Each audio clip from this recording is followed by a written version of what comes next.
Day by day this week, school districts across the region are welcoming back students to the classroom. East Syracuse Manoa actually already has 2 days in the books. Joining us now is ESM Superintendent Dr. Donna DeSiato. Thanks so much for joining us in studio. It's good to see you. Good evening.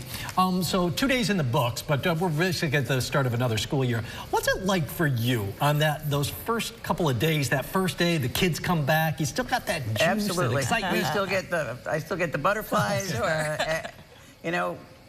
Picking out the first day outfit, going through my mind of what's going to happen where, but it's seeing the children's faces, the students' faces as they come in, watching our staff and greeting them, embracing them, and creating really a safe and welcoming environment for our students to begin a new school year. And that new school year is an exciting, that exciting moment each and every year. Good. Lots of excitement last night as you cut the ribbon on the new facilities. Lots of upgrades there.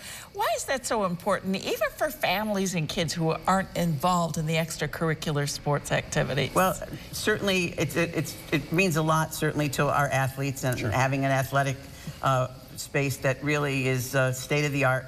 It also, though, is a space for our Spartan Marching Band. They'll be marching this Saturday with 11 other school districts in the Spartan Spectacular. And it's a space where our school spirit can be demonstrated. It provides outdoor learning space for physical education classes and for all kinds of other events. But we can all partake in school spirit and be out there either cheering or applauding or viewing all of the different activities that go on. And we're very grateful to our community. Grateful to New York State, 72% paid for by state building aid. The remainder was from our capital reserve. So it's a wonderful space. You are constantly on the forefront of security, technology, things like that. We're routinely doing updates with you about that stuff.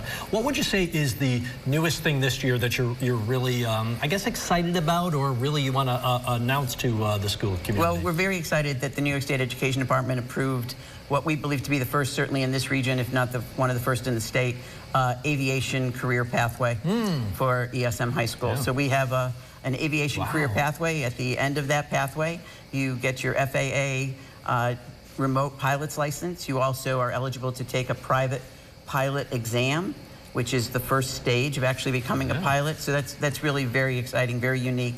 We are working on the advanced technology framework that's related to the work that we'll be doing with Micron in the areas of computer science and cybersecurity. So those are our latest advances. Let's talk about some of the latest concerns. We just saw another school shooting there in Georgia. So you've got security concerns, there's concerns about vaping and cell phones. A lot on your plate to deal with. We do. What tops your list, Donna? Well, safety always. So we are continuously adding and enhancing our safety measures. This year we've enhanced our safety measures. We added an additional Raptor system in each building so that any visitors that we're checking through the databases. Similar to what we're looking at right there, right? The Raptor is actually when the adults come and they give their license. Gotcha. Okay. The weapons detection system is similar to what you saw at the State Fair. Okay. Ours happens to be, we piloted 3 different systems. We ended up with the Open Gate system, which is used at the State Fair, NFL stadiums. It's a very reputable, well-known system. We call it our safety systems. As students enter, they're learning to enter through those. We believe that not only does that add another layer and measure of safety and security, it also is something that we believe students will need to know in the world that we're living in, in the various ways in which we can better prepare for a safe and welcoming environment. In addition to that, we've added safety officers. So we have school resource officer and school patrol officers with the town of Manlius and the town of DeWitt. We also now have with Aero Security safety officers in each of our buildings. What do they do? They're there certainly at the opening of the day with the welcoming and the observing as students are entering, but also throughout the morning and into the early part of the day as any visitors are coming.